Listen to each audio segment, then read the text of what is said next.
Welcome back to the shop, guys, and to any new viewers, welcome. It has been a while since I've done an estate sale tool haul video, and it is the dead of winter right now. Okay, it's January, and the estate sales aren't that hot. But I've got some really kick-ass stuff here. I've got a pretty rare axe, very unique vise, couple other interesting things here. So we're gonna take a look at this, and I don't know, halfway through or so, I'm gonna give you a tip on how to find more tools at estate sales. And this tip I have been using for years now, and it is really is a key.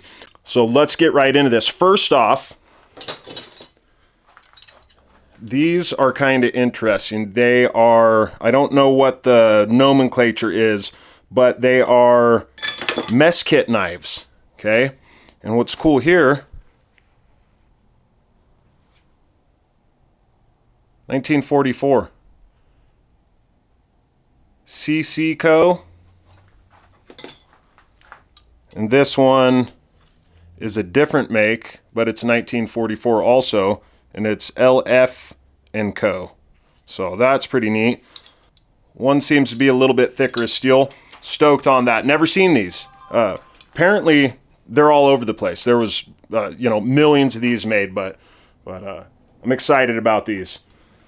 Now, I know most of you guys are into the axes, but here we've got a Michigan pattern, and if we look closely, it's nothing special. It's a Big C Craftsman, and it's got the 2 dash marks here. Some of you Craftsman guys will probably correct me on this, but I believe that they added these dashes on the sides of the Craftsman logo sometime in the early 50s. I didn't look it up. I've looked it up a ton of times, but that's what's ringing a bell. If anybody wants to correct me, go ahead and drop that in the comments. The handle is hammered. It's got a big old knot. It's just all chewed up.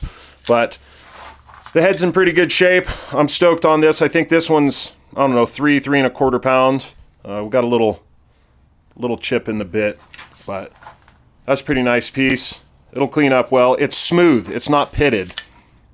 So it's got a little bit of surface rust right here, but this should be a really good chopper. Maybe something on like a 28-inch handle. That'll be a nice piece. Now, I said rare, and this one is on the rare side. So, Fred E. Barnett Co. Okay, and we can see it does have some pretty good pitting.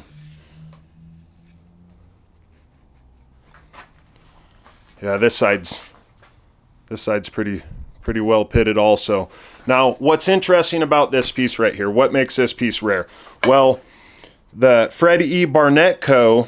was a sawmill and logging supply company. Okay, so they sold, everything that had to do with cutting the timber to processing the timber into lumber. And this was a West Coast company. Okay, so I want to say 1930s into the 50s was when this company was about. And they stretched Northern California into Oregon. But here we have, I would say every, 1 out of 20 double bits that I find, you will see what people talk about when they say one edge was kept sharp, and that was for your felling and your clean work, and then one edge was the grub edge. And we can see that pretty clearly here. That looks kind of like I think this may have been considered like a narrow peeler or a California, but it's pretty narrow. And then this side is chewed up. I'm assuming that this was reversible, because generally the wear, which is on the heel on this one, generally it's up on the toe. So I think that this was flipped at one point. But, I couldn't pass it up. I'm starting to pass up more axes that have too much wear on them, but I'd never seen this stamp before. So that's that Fred Barnett. So that's pretty sweet. It's a OP Link handle, super thin down here. Anyway, stoked. All right, this dog right here, this thing is This thing's crazy. You know what? Let's look. Now, when we talk about rare tools, okay, there's a couple. Just because it's rare doesn't mean that it's expensive. Doesn't mean that it has that people are searching for them. It just means that there's not a lot of them out there. Now, this is a pin 526, I believe.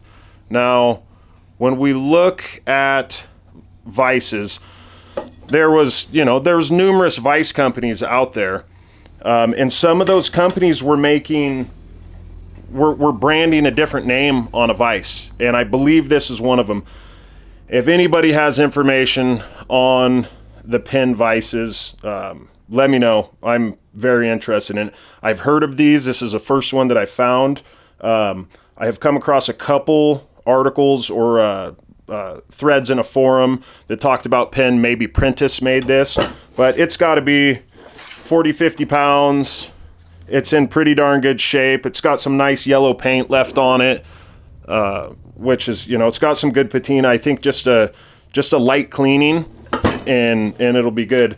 Now, it does not have removable jaws. So that tells me that I'm assuming it was on the cheaper side because, typically this is a machinist vise. This is not a mechanic's vise. There's no anvil on the back. So typically, tighter tolerances and you would think you'd have removable jaws in here, but that's a pretty slick piece. I'm excited about that. And of course, just an older double bit, never been used, an older double bit handle. Nothing special, but if you're trying to hang a head, it doesn't have to be a perfect handle if you're just putting it as a wall hanger or a collector's piece. But it's still usable. It's got some poor grain to it, but it'll clean up. It'll work. Now, I have come across brush axes. I don't know. I probably come across 5 or 10 of these. But what's interesting about this one is it's small. It's thin, super thin handle. Look at that big old fawn's foot. Look at that. Nice fawn's foot. I'm thinking this is in the 20 millimeter range on the thickness. So the handle's in great shape. Well, the handle's in horrible shape, but the outline of it will give a nice template.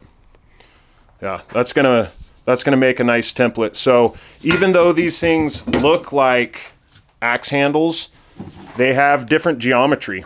Okay, we can see right here. That's a little odd, and this angle that the pole would normally sit on is angled in this way a lot more. So this reminds me of like a boy's axe compared to the normal brush axe that I see. Which I've got this one here. So I found some thicker brush axes, thicker this way and this way, but this is about an average size that I find, and it's just lighter. And then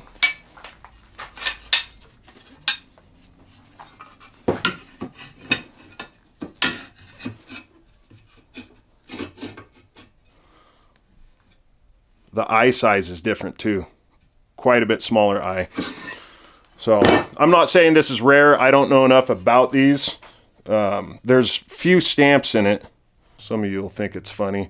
So I see FTW, MED, and I want to say that's an 11. But that's cool. I will make a template off of this handle so that I can get all the geometry, and if I ever want to make a new handle, I've got the template for one of these. All right, now we've got this little guy. So this is a gasoline blowtorch, right?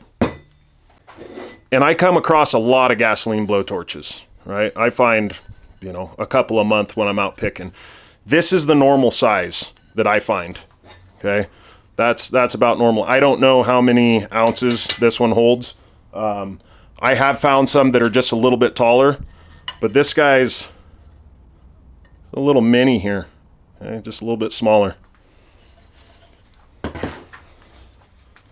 then we have, so it's a model 25 Alpha, so that's cool. Look at that. I don't know what the guy's doing. Is he diving? I don't know. The Turner Brass Works. That's cool. I like that. Yep. See if it pumps. Looks like it's going to need a new piston. Probably have to clean all the jet and valves out. Still turns. All right, so what am I talking about? Before we get to this, I'm going to give you guys a tip. What am I talking about? Something that has helped me with picking, okay? So it is wintertime. Picking is slow. The estate sales are slow. It'll kick back up in the spring. So I've got to really make sure that I pick the right one to go to. When you're looking in the classifieds or you're looking on Facebook, Facebook typically has more pictures. The classifieds may not have as many pictures. But when we're looking for small stuff like just an axe head, you might not see it in a picture. So I had the option to go to two. One was a moving sale and then one was an estate sale. And the one that was a moving sale said lots of tools, lots of, you know, man cave stuff, all this stuff. And I went, wow, this is great. I'm going to go to this one.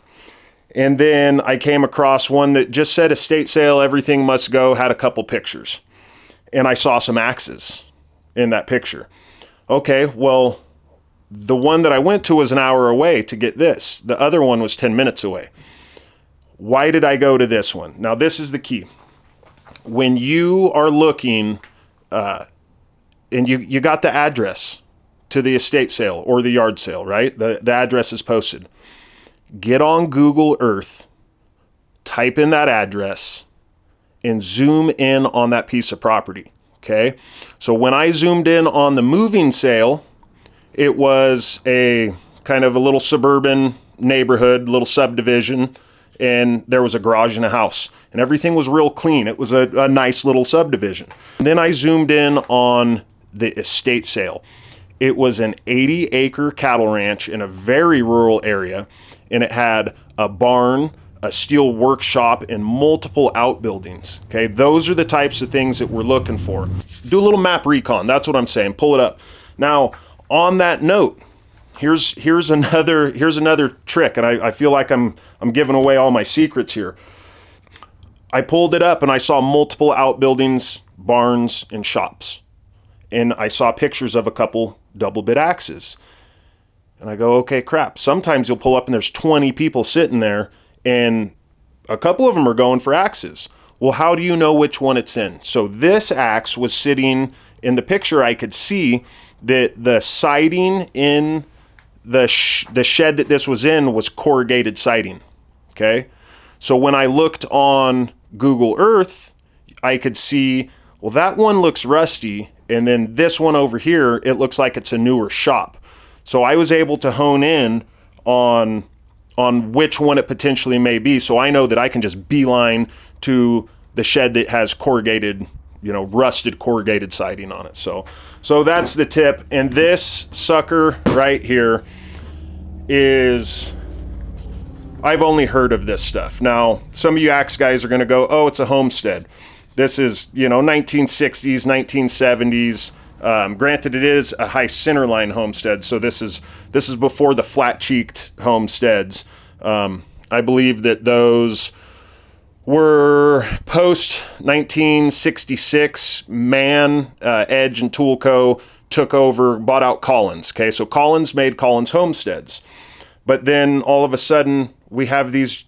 All it says is Homestead. So I believe that Man kept making the Homestead axes, and that's all they labeled it as. Now, Homesteads they're all over the place. What makes this thing so special? Why am I hyping this thing up? Okay.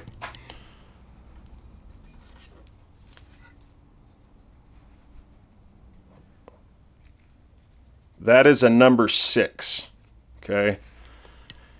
Any of you guys that are collecting double bits, know that generally double bits are 3.5 pounds. If you get into something 4, 4.25, 4.5, that's a big double bit. Okay. Look at how much wider this one is.